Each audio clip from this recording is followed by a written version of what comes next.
May 28th, 2017, Diagnosis Day, the day the loneliness began.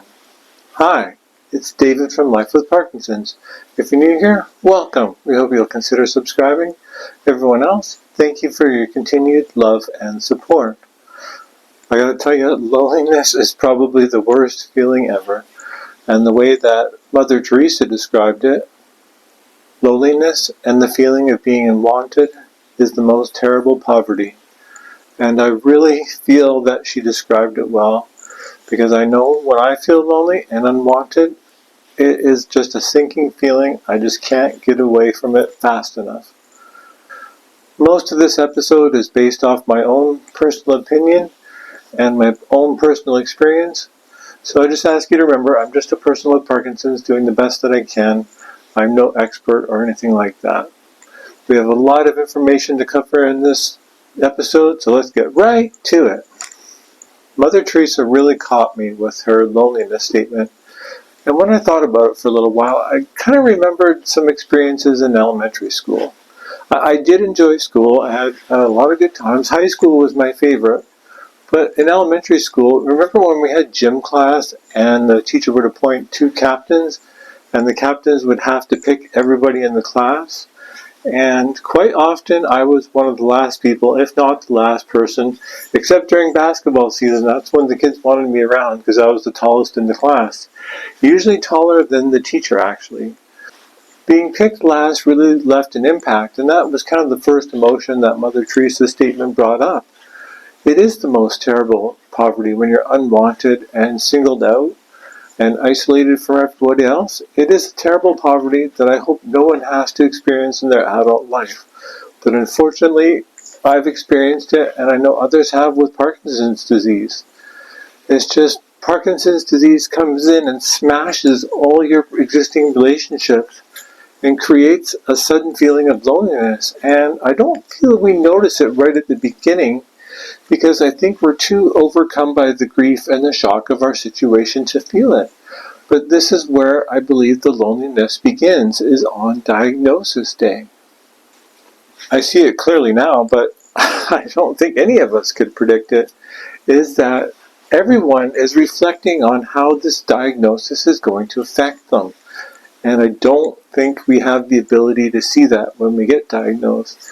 But everybody, not just ourselves, is reflecting on how is this diagnosis going to affect my life. And I don't think that's a bad thing. I think that's a normal human reaction.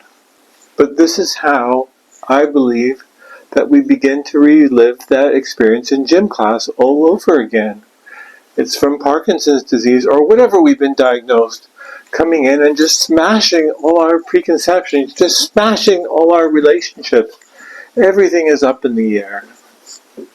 And I think this continues to happen in our society, because even with the recent uptick in population growth of Parkinson's disease, even with all the advocacy and all the new information out there, I still really sense from the comments and conversations with people and that support group and my own personal research that Parkinson's disease is still not that well known. What happened to me next is that everything became all about me. All about Dave. Get on the Dave train. Does anyone else want to be Dave? And I really feel that if someone else wants to be Dave sometimes, it would be welcome. No, I'm just kidding. I'm happy with my life. I'm happy with, well, I'm not super happy with the Parkinson's, but I'm trying to make the best of it. But everything became all about Dave. What could he still do? What responsibilities at work could he still carry? And gradually the list became shorter and shorter. It's just, the thing was, though, I began to resent those questions. I just got tired of being reminded I had Parkinson's disease all the time. And what really bothered me is the questions were good ones. People were asking the right questions. It's just, I realized that I just didn't like to be at the end of them all the time, having to answer them. I don't think anybody does. It creates a bit of a segregation, because Dave with Parkinson's is over here, everyone else is over here, and how do we meet in the middle? So I began to long for the person that I was. I mourned that person passing, I wanted to get back there. I grasped at invisible straws. I searched for invisible pathways, any way to get back to the person that I was. And that kept me from moving forward. It kept me from accepting the new reality. It increased the loneliness because I couldn't get back there. It was impossible to do. And everyone began to wonder if they were starting to see the new reality. They were just hoping I would get to it eventually myself. And when I gave up that old person, that was the best thing I could have done for me and everybody else.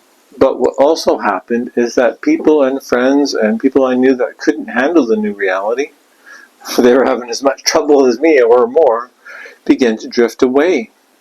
And this is something I've heard a number of times from different people.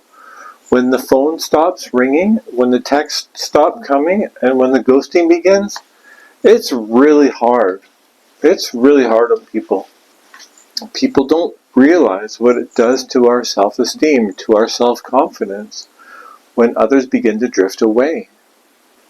When our friends are gone, it's like, can we make new ones? Is that even possible? It's been so long. I've been out of the new friend game forever.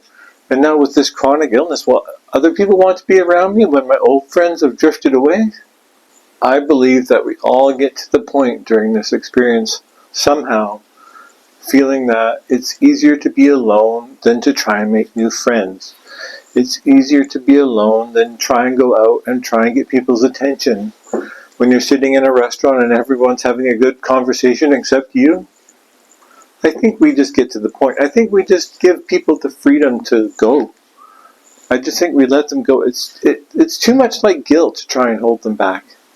The guilt just comes out. It's obvious they want to do activities that we can't participate in anymore, or that we find too overwhelming, or too expensive, or too physically demanding. It's just easier to let them go. And I think this is why we quietly accept the loneliness, because of everything that we've talked about leading up to this point. I mean, we're not idiots. I mean, we understand when people want to go and do other things. Like, I get it. I get it. It's hard when we're out with our old friends.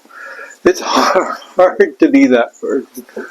I've done it. I've tried to shoulder my Parkinson's disease on other people, and it's not fair. And I knew that at the time, but I did it anyhow because I wanted to go out with my old friends and do the old things that I used to. And it was hard to accept the fact that I couldn't. And it's easier just to let them go. It's just too guilty to hold them back. And so you're probably wondering, how, Dave, what's the answer? This is so dark and stuff. This isn't your usual video. You're not being positive and upbeat. Well, I just don't think I have the perfect answer to this problem. I think that people don't sign a friend agreement. I mean, what happens when the chronic illness comes? What happens when the Parkinson's comes? I don't think that we talk about that with our friends very often. Hey, we're just going out and having a good time here. Let's talk about what happens if one of us gets a chronic illness or a fatal disease. What happens then? Are we still friends? I mean, I just don't think that's things we talk about. We talk about our personal common interests. We talk about the things we want to do. We talk about having fun. I don't remember any conversations about that stuff ever. I mean, I've been fortunate in my friends. I have some lifelong friends still around from when I was a kid, and I'm very grateful for them. And I've been very fortunate on YouTube to make friends with so many of you. I wish I had better advice. I just don't. I just think we have to push our way out there. If we're tired of the loneliness and being stuck at home, we've got to push our way back into the friend world. We've got to meet new friends. The best thing to do would be to get involved in the Parkinson's world. Make some Parkinson's friends. I mean, we made friends with the people we had things in common with. If we have Parkinson's in common, doesn't it make sense to try and be friends? I really think it's worth a go. And hopefully somehow through that we can escape Mother Teresa's take on loneliness. Thank you for continuing to take this journey together. Thank you for watching, liking, subscribing, and sharing this video with your family and friends. Please leave a comment or a question below. I'll see you on the next one. Have a good day. Goodbye.